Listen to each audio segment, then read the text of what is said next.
എല്ലാവർക്കും നമസ്കാരം. എൻ്റെ പേര് നോജിൻ എന്നാണ്. ഇതിനു മുമ്പ് കുറച്ച് വീഡിയോസ് ഞാൻ ഇറക്കിയിരുന്നു. അപ്പോൾ അത് കണ്ടവർക്ക് എന്നെ സുപരിചിതമാണ്. ഞാനിന്നിവിടെ പറയാൻ പോകുന്ന വിഷയം എന്ന് പറഞ്ഞാൽ ജീവനെക്കുറിച്ചാണ്.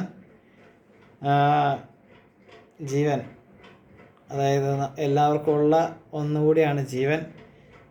ജീവൻ പോയാൽ പിന്നെ ശവം എന്നാണ് നമ്മൾ പറയുക. ആ ബോഡി വെറും ശവമായി മാറിയെന്ന് നമ്മൾ പറയും. അപ്പോൾ ജീവനുള്ളപ്പോൾ തന്നെ ജീവനെപ്പറ്റി ചിന്തിക്കുന്നത് കൂടുതൽ അഭികാമ്യമായിരിക്കും എന്ന് ഞാൻ ചിന്തിക്കുന്നു. അപ്പം സാധാരണ നമ്മൾ ജീവൻ എന്ന് പറയുമ്പോൾ ഈ ഭൂമിയിൽ നമ്മൾ ജീവിക്കുന്നതിനെ സാധാരണ ജീവൻ അല്ലെങ്കിൽ എപ്പോൾ വേണമെങ്കിലും നഷ്ടപ്പെടാവുന്ന ഒരു ജീവൻ എന്ന് നമ്മൾ പറയും. അതിനിപ്പോൾ എന്താ പറയുക, നൈമൻഷിക ജീവിതം എന്ന് വേണമെങ്കിൽ പറയാം. എപ്പോൾ വേണമെങ്കിലും നഷ്ടപ്പെടാവുന്ന ജീവിതം. അതിന് ശേഷം ഒരു ജീവിതം ഉണ്ടെന്ന് നമ്മൾ വിശ്വസിക്കുന്നു. ആ ജീവനാണ് നിത്യജീവൻ. ആ നിത്യജീവൻ ലഭിക്കുന്നത് നമ്മുടെ കഴിവുകൊണ്ടല്ല, ദൈവത്തിൻ്റെ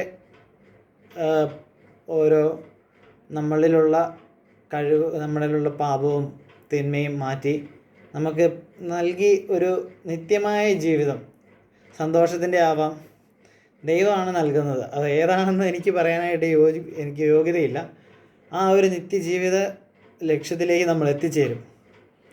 അപ്പം നിത്യജീവിതത്തിലേക്ക് എത്തിച്ചേരുക, ദൈവത്തിലേക്ക് എത്തിച്ചേരുക, ഇതാണ് നമ്മുടെ ജീവിതത്തിൻ്റെ ഏറ്റവും വലിയ ലക്ഷ്യമെന്ന് ഞാൻ കഴിഞ്ഞ വീഡിയോയിൽ തന്നെ പറഞ്ഞിട്ടുണ്ടായിരുന്നു. അപ്പം ഞാൻ പറയുന്ന ഓരോ ടോപ്പിക്കും റിലേറ്റഡാണ്. ഒന്നിനെ അങ്ങോട്ടും ഇങ്ങോട്ടും യോജിച്ചാണ് പോയിക്കൊണ്ടിരിക്കുന്നത്. അപ്പോൾ ജീവൻ വളരെ പ്രധാനപ്പെട്ടതാണ്. എന്താണ് സാധാരണ ഒരാൾ ജീവനോടെ വന്നു, ഭൂമിയിലേക്ക് വന്നു, ഒന്നും ചെയ്യാതെ ജീവൻ പോയി. അതായത് ജീവൻ പോകുന്നതിന് നമ്മൾ മരണം എന്നാണല്ലോ വിളിക്കുന്നത്. അയാൾ മരിച്ചു, അയാളുടെ വിധി പ്രോസസ്സിങ് ഉണ്ടാവും. ആ പ്രോസസ്സിങ് നമ്മളല്ല നടത്തുന്നത്, ദൈവമാണ് നടത്തുന്നത്. ആ പ്രോസസ്സിങ്ങിലൂടെ കടന്നുപോയി. പിന്നെ അയാളുടെ ജീവിതത്തിന് എന്താണ് സംഭവിക്കുന്നത് ദൈവത്തിനും അറിയാം, കുറച്ച് പേർക്കും അറിയാം. അപ്പം അതിനു വേണ്ടി നമ്മൾ ഈ ഭൂമിയിലായിരിക്കുമ്പം ഈശോ പറഞ്ഞൊരു കാര്യം എൻ്റെ മനസ്സിലേക്ക് ഓർമ്മ വരികയാണ്. അതായത് പണസഞ്ചിയിൽ നിന്നും ഒരു ധനികനായ ഒരാൾ വേറൊരു സ്ഥലത്തേക്ക് പോകുമ്പം തൻ്റെ സേവകരെ വിളിച്ച് ഒരാൾക്ക് 10 ദിനാറ് കൊടുത്തു, ഒരാൾക്ക് 5 ദിനാറ് കൊടുത്തു, ഒരാൾക്ക് 1 ദിനാറേയും കൊടുത്തു. അപ്പോൾ ആ 10 ദിനാറ് കൊടുത്ത ആൾ, ആ മുതലാളി തിരിച്ചു വന്നപ്പം 10 കൂടി ഉണ്ടാക്കി 20 തിരിച്ചു കൊടുത്തു. അപ്പോൾ അയാൾക്ക് അതിനുള്ള പ്രതിഫലം നൽകി. അപ്പം അത് ചെറിയ പ്രതിഫലമൊന്നുമല്ലായിരുന്നു. 20 നഗരങ്ങളുടെ അധികാരം അയാൾക്ക് കൊടുത്തു. അതുപോലെ തന്നെ 5 എണ്ണം 10 എണ്ണം ആക്കിയ ഒരാളൂടെ ഉണ്ടായിരുന്നു. അയാൾക്ക് 10 നഗരങ്ങൾ. പക്ഷേ അതേസമയം ഒരു ധനാറ് കൊടുത്ത ഒരു വ്യക്തി, അയാൾ എന്ത് ചെയ്തെന്ന് വെച്ച് കഴിഞ്ഞാൽ ആ ധനാറ് എന്ത് ചെയ്തു, ഒരു തുണിക്കകത്ത് ആക്കി മണ്ണി കുഴിച്ചിട്ടു. എന്നിട്ട് പറഞ്ഞു, മുതലാളി വല്ലാത്തൊരു ജാതി കേട്ടോ. മുതലാളി ഇല്ലാത്തടത്തു നിന്ന് എടുക്കുന്നവനും കൊടുക്കാത്തത് എടുക്കാത്തവനും ആണെന്നൊക്കെ എനിക്കറിയാം. അതുകൊണ്ട് ഞാനിത് ചെയ്തു, ഞാൻ കുഴിച്ചിട്ടു എന്ന് പറഞ്ഞു. എന്നിട്ട് ആ ധനാറയും കൊടുത്തു. അപ്പോഴത്തേക്കും മുതലാളി പറയുന്നുണ്ട്, ഞാൻ എടുക്കാത്തത് എടുക്കുന്നവനും നീചനുമാണെന്ന് നീ പറഞ്ഞു. നീ എന്തുകൊണ്ട് ഈ ധനാറ പലിശയ്ക്ക് പോലും കൊടുത്തില്ല? അതാണെങ്കിൽ പലിശയെങ്കിലും കിട്ടിയേനെ. അപ്പം അവനെ ശിക്ഷിക്കുന്നതായിട്ട് നമ്മൾ കാണുന്നുണ്ട്. അപ്പോൾ ദൈവവും നമ്മളോട് ഇങ്ങനെ തന്നെയാണ് പറയുന്നത്. നമുക്ക് ഈ ജീവിതം ഈ ഭൂമിയിൽ നൽകിയതിന് ശേഷം നമുക്ക് ഈ ഭൂമിയിൽ നമ്മുടെ ജീവിതം ദൈവം നൽകിയിരിക്കുന്നത് ഈ ധനാറ കൊടുത്തതുപോലെ തന്നെയാണ്. നമുക്ക് കുറേ കഴിവുകൾ നൽകിയിട്ടുണ്ട്. ഇപ്പോൾ ഓരോരുത്തർക്ക് പാടാനുള്ള കഴിവായിരിക്കാം, അല്ലെങ്കിൽ നൃത്തം ചെയ്യാനുള്ളതാവാം, അല്ലെങ്കിൽ പ്രസംഗിക്കാനുള്ളതാവാം, വരയ്ക്കാനുള്ള കഴിവാവാം, അല്ലെങ്കിൽ വേറെന്തെങ്കിലും മറ്റു പല കഴിവുകളും ഉണ്ടല്ലോ. ഏതെങ്കിലുമൊക്കെ കഴിവുകളായിരിക്കാം അയാൾക്ക് കിട്ടിയിട്ടുണ്ടാവുക. അപ്പം അതിനെ പ്രോത്സാഹിപ്പിക്കുക, അയാളെ മെച്ചപ്പെടുത്തുക, അങ്ങനെ അവരറിയപ്പെടുന്ന ഒരാളാവുക. ഒന്നുമില്ല പ്രാർത്ഥിക്കാനായിട്ട് എല്ലാവർക്കും പറ്റുന്നതാണല്ലോ, ദൈവത്തെ അറിയാനായിട്ട് ജ്ഞാനം നേടുക. ജീവൻ നിലനിർത്താനും ജീവൻ പുഷ്ടിപ്പെടുത്താനും ഏറ്റവും നല്ലൊരു മാർഗം എന്ന് പറഞ്ഞാൽ ജ്ഞാനത്തെ നേടുക, ജ്ഞാനിയായി തീരുക എന്നതുകൂടാണ്. കാരണം ഒരാൾ ജ്ഞാനിയായി തീർന്നു കഴിയുമ്പോൾ അയാളുടെ നില മെച്ചപ്പെടുത്തുകയാണ് ചെയ്യുന്നത്. അയാളുടെ തലമുറയ്ക്ക് വേണ്ട കാര്യങ്ങൾ കൂടി അയാൾ ചെയ്യുന്നു. ജ്ഞാനത്തിന് ജീവനിൽ വളരെയധികം പങ്കുണ്ട് എന്ന് ഉറപ്പിച്ച് ഞാൻ പറയുന്നു. അതുകൊണ്ട് ജ്ഞാനിയായി തീരുക എന്നുള്ളത് പ്രധാനപ്പെട്ടതാണ്. ആ വിഷയം ഞാൻ അവിടെ വിടുന്നു. പിന്നെ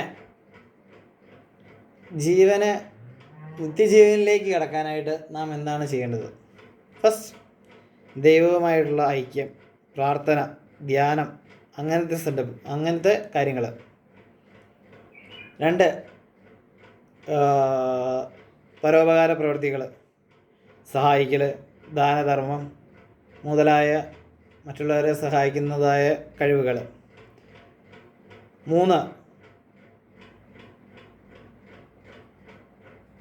തൻ്റേതായ കഴിവുകൾ മെച്ചപ്പെടുത്തുക, കൂടുതൽ ജ്ഞാനിയായിക്കൊണ്ടിരിക്കുക.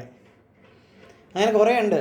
എനിക്ക് പറയാനും എനിക്കറിയാവുന്ന എൻ്റെ അറിവ് വെച്ചല്ലേ എനിക്ക് സംസാരിക്കാൻ പറ്റുള്ളൂ.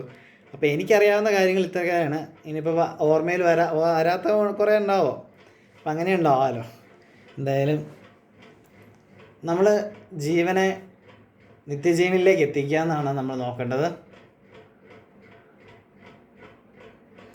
അതിന് നമുക്ക് ഏറ്റവും വേണ്ടതെന്ന് പറഞ്ഞാൽ ദൈവമായിട്ടുള്ള ഒരു ഐക്യം. പിതാവുമായി, അല്ലെങ്കിൽ പിതാവും പുത്രനും പരിശുദ്ധാത്മാവും. ക്രിസ്ത്യാനിപരമായിട്ട് പിതാവ്, പുത്രൻ, പരിശുദ്ധാത്മാവ്. ഹിന്ദുപരമായിട്ട് ശിവൻ, കൃഷ്ണൻ, ആരാന്ന് എനിക്കറിയില്ല. പിന്നെ മുസ്ലിംപരമായിട്ട് അങ്ങനെ വിശ്വാസത്തിൻ്റേതായ മേഖലയിലൂടെ കടന്നുപോയി ദൈവവുമായി നിത്യ ദൈവവുമായി ഒരു ഐക്യം ഉണ്ടാക്കുക. അപ്പോൾ നമ്മൾ മരിച്ചു കഴിയുമ്പോൾ ഈ ലോകത്തിലെ മരണം അടുത്ത ജീവിതത്തിലേക്കുള്ള ഒരു ജനനം കൂടിയാണെന്നാണ് എല്ലാവരും പറയുന്നത്. മഹാന്മാക്കളൊക്കെ അങ്ങനെയാണ് പറഞ്ഞിട്ടുള്ളത്. അപ്പം ഈ ലോകത്തിലൊരു മരണമേ അല്ല, നിത്യജീവിതത്തിലേക്കുള്ള ഒരു കടന്നു ചെല്ലലാണ്. അപ്പം നമ്മൾ ഈ ചെയ്തേക്കുന്ന പുണ്യപ്രവൃത്തികളൊക്കെയാണ് നമുക്കതിന് മുതൽക്കൂട്ടായിട്ട് വരിക. നമ്മളിപ്പോൾ ഒരു ബാങ്ക് ബാലൻസ് കയ്യിലുണ്ടെങ്കിൽ നമുക്ക് ഒരു ധൈര്യമുണ്ട്. എവിടെ ചെന്നാൽ ഈ പൈസ വെച്ച് നമുക്ക് കുറച്ചെങ്കിലുമൊക്കെ പിടിച്ച് നിൽക്കാമല്ലോ, ആ പൈസ തീരുന്നിടം വരെ. സെയിം വേ നമ്മൾ ചെയ്യുന്ന പുണ്യപ്രവൃത്തി നമുക്കൊരു ബാങ്ക് ബാലൻസ് പോലെയാണ്. സെയിം വേ നമ്മൾ എവിടെ ചെന്നാലും നമുക്കത് ഒരു ഉപകാരപ്പെടും. അതേപോലെ തന്നെയാണ് നമ്മൾ ചെയ്യുന്ന തിന്മ പ്രവൃത്തി. അത് നമ്മൾ ചെല്ലുന്നിടത്ത് നമുക്ക് പണി കിട്ടിക്കൊണ്ടിരിക്കും. അപ്പം അതുകൊണ്ട് നല്ല പ്രവൃത്തി ചെയ്യാനായിട്ട് മാത്രം ശ്രമിക്കുക. പുണ്യപ്രവൃത്തി ചെയ്ത് ദൈവത്തിലേക്ക് അടുക്കാൻ ശ്രമിക്കുക. പിന്നെ രോഗികളെ കാണുക, പാവപ്പെട്ട വിദ്യാർത്ഥികളെ പഠിക്കാനായിട്ട് സഹായിക്കുക, മോട്ടിവേഷൻസ്, അനാഥരെ പഠിപ്പിക്കുക, അനാഥർക്ക് വേണ്ടി ചെയ്യുക, സമൂഹത്തിന് നന്മയായിട്ട് ചെയ്യുക. ജീവനെ കളയുന്ന ഒത്തിരി മാർഗങ്ങളുണ്ട്. ആ മാർഗങ്ങളിലൂടെ ഒന്നും ഞാൻ കടക്കുന്നില്ല. ഞാനിവിടെ പറയാൻ ആഗ്രഹിക്കുന്നതെന്ന് പറഞ്ഞാൽ പോസിറ്റീവായിട്ട് കിടക്കുന്ന കാര്യങ്ങൾ മാത്രമേ പറയാൻ ആഗ്രഹിക്കുന്നുള്ളൂ. അതുകൊണ്ട് ജീവൻ കളയാൻ ആഗ്രഹിക്കുന്ന കാര്യങ്ങളെക്കുറിച്ച് ഞാൻ ചർച്ച ചെയ്യാൻ ഇപ്പോൾ ആഗ്രഹിക്കുന്നില്ല. എപ്പോഴെങ്കിലും പിന്നീട് പറയാൻ ആഗ്രഹിക്കുന്നുണ്ടെങ്കിൽ ഞാൻ അന്നേരം പറയും. പിന്നെ നമ്മൾ നിത്യജീവനിലേക്ക് എത്തുന്ന കാര്യങ്ങൾ ഇപ്പോഴേ ആലോചിക്കാൻ തുടങ്ങുക. മരിച്ചതിന് ശേഷം അല്ലെങ്കിൽ മരിക്കുന്നതിന് തൊട്ട് മുമ്പ് ആലോചിച്ചിട്ട് ഒരു കാര്യം ഉണ്ടാവില്ല എന്നല്ല, കുറച്ച് കാര്യങ്ങൾ ഉണ്ടാവുള്ളൂ. മനസ്താപത്തിനും ഒരു പ്രത്യേക ഇതുണ്ട്. നമ്മൾ ചെയ്തത് തെറ്റായിപ്പോയി എന്ന് മനസ്സിൽ കാരണമുണ്ടല്ലോ. മനസ്സെന്ന് പറയുന്നത് നമുക്ക് ചിലർക്ക് വായിക്കാൻ വഴി പറ്റുള്ളൂ. പക്ഷേ ബാക്കിയുള്ള ചില കാര്യങ്ങളുണ്ടല്ലോ ദൈവത്തിനാണ് അറിയാൻ പറ്റുക.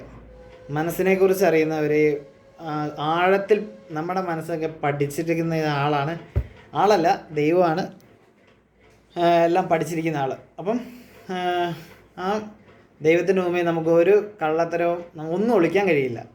നമ്മൾ പ്രവൃത്തി ചെയ്തത് എന്ത് ചിന്തയിലാണെന്നും ആ ചിന്ത വരാൻ കാരണം എന്താണെന്നും ആ ആ കാരണം വരാൻ എവിടുന്ന് ഇങ്ങനെയാണ് അതൊക്കെ അറിയാവുന്ന ഒരാളെ ദൈവമാണ്. അതുകൊണ്ട് നമ്മൾ ചിന്തിച്ചതിനും പ്രവർത്തിച്ചതിനും എല്ലാത്തിനും ഒരു കാരണം ഉണ്ടെന്ന് അതനുസരിച്ചായിരിക്കും നമ്മുടെ വിധി വരിക. അവിടെ നമ്മുടെ ഇവിടുത്തെ പോലെ സുപ്രീം കോടതിയോ അല്ലെങ്കിൽ ഹൈക്കോടതിയോ അല്ലെങ്കിൽ സുപ്രീം കോടതിയോ അങ്ങനത്തെ കോടതികളൊന്നുമില്ല. ഒറ്റ കോടതിയേ ഉള്ളൂ, അത് ദൈവത്തിൻ്റെ കോടതിയാണ്. ആരും കേസ് കൊടുക്കുകയും വേണ്ട.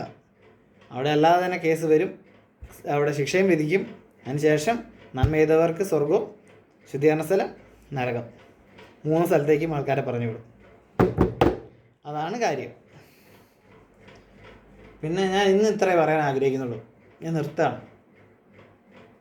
ഇനി എന്തെങ്കിലും ഉണ്ടെങ്കിൽ ഞാൻ ഇതുപോലെ വീഡിയോസ് ഇറക്കുന്നതായിരിക്കും. അപ്പോൾ എല്ലാവർക്കും നല്ലൊരു കാലങ്ങൾ നേരുന്നു. എല്ലാവരും പുണ്യപ്രവൃത്തി ചെയ്യുമെന്ന് ഞാൻ വിശ്വസിക്കുന്നു. പുണ്യപ്രവൃത്തി ചെയ്തില്ലേലും വേണ്ടില്ല, തിന്മപ്രവൃത്തി ചെയ്യാതിരിക്കാൻ ശ്രമിക്കുക. ചെയ്യണ്ട എന്നല്ല അർത്ഥം, ചെയ്യണം. നമ്മുടെ ആത്മാവിന് നിത്യജീവിതത്തിലേക്ക് കടക്കാനായിട്ട് പുണ്യപ്രവൃത്തിയുടെ ആവശ്യമുണ്ട്. മരിക്കുന്നതിന് മുമ്പ് നമ്മൾ തന്നെ നമ്മുടെ ആത്മാവിനെ അതിന് മുന്നോട്ടെടുക്കണം, നമ്മൾ തന്നെ മുൻകൈ എടുക്കണം. മറ്റുള്ളവരെ കൊണ്ട് മരിച്ചു കഴിഞ്ഞിട്ട് പ്രാർത്ഥന ചെല്ലിപ്പിക്കാനായിട്ടോ അതുകൊണ്ടൊന്നൊക്കെ ഒരു കയ്യിലും വലിയ എത്രയോ കാര്യമാണ് നമ്മൾ ജീവിച്ചിരിക്കുമ്പോൾ ഒന്നും റെഡിയായിട്ട് എടുക്കുന്നത്. അപ്പം എല്ലാവർക്കും എൻ്റെ നമസ്കാരം. പിന്നെ ഞാൻ പറയേണ്ട കാര്യമില്ലല്ലോ, എല്ലാ വീഡിയോസിൻ്റെയും താഴെ പറയുന്നു. നിങ്ങൾക്ക് ഈ വീഡിയോ ഇഷ്ടപ്പെട്ടാൽ ലൈക്ക് അടിക്കുക, സബ്സ്ക്രൈബ് ചെയ്യുക, ഷെയർ ചെയ്യുക എന്ന് പറയുന്ന പോലെ തന്നെ ഞാനിത് പറയാതെ പറയുന്നു. നിങ്ങൾ മറ്റുള്ളവരിലേക്ക് എത്തിക്കാൻ ശ്രമിക്കുക. ഇതല്ലെങ്കിൽ ഇതിന് മുമ്പത്തെ വീഡിയോസൊക്കെ ആണെങ്കിലും ഒന്ന് എത്തിക്കാൻ ശ്രമിക്കുക. അങ്ങനെ കൂടുതൽ പേരറിയട്ടെ ഇങ്ങനെ കുറേ കാര്യങ്ങളുണ്ടെന്ന്. ഞാനിത് പഠിച്ചിട്ടല്ല, ഞാനൊന്നും പഠിക്കാതെ എൻ്റെ മനസ്സിൽ എന്താണോ വരുന്നത് ആ കാര്യങ്ങളാണ് ഞാനീ പറയുന്നത്. ഇനി പഠിച്ചിട്ട് ചെയ്താലോ എന്ന് ഞാൻ ആലോചിക്കുന്നുണ്ട്. എന്തായാലും നോക്കട്ടെ. അതുവരെ ഞാൻ ഇങ്ങനെ ആയിരിക്കും വീഡിയോസ് ഇടുക. എല്ലാവർക്കും എൻ്റെ നമസ്കാരം. ഞാൻ പറഞ്ഞതിൽ എന്തെങ്കിലും തെറ്റുണ്ടെങ്കിൽ സർവേശ്വരനായ ദൈവം, നിത്യം പിതാവും പുത്രനും പരിശുദ്ധാത്മാവുമായ സ്ത്രീത്വക ദൈവം എന്നെ വിധിക്കട്ടെ. ദൈവമേ, എന്തെങ്കിലും തെറ്റുണ്ടെങ്കിൽ എന്നോട് ക്ഷമിക്കണേ. എല്ലാവർക്കും നമസ്കാരം. താങ്ക്സ്. ഇത്ര നേരം കേട്ടിരുന്ന എല്ലാവർക്കും നന്ദി. അപ്പോൾ ശരി.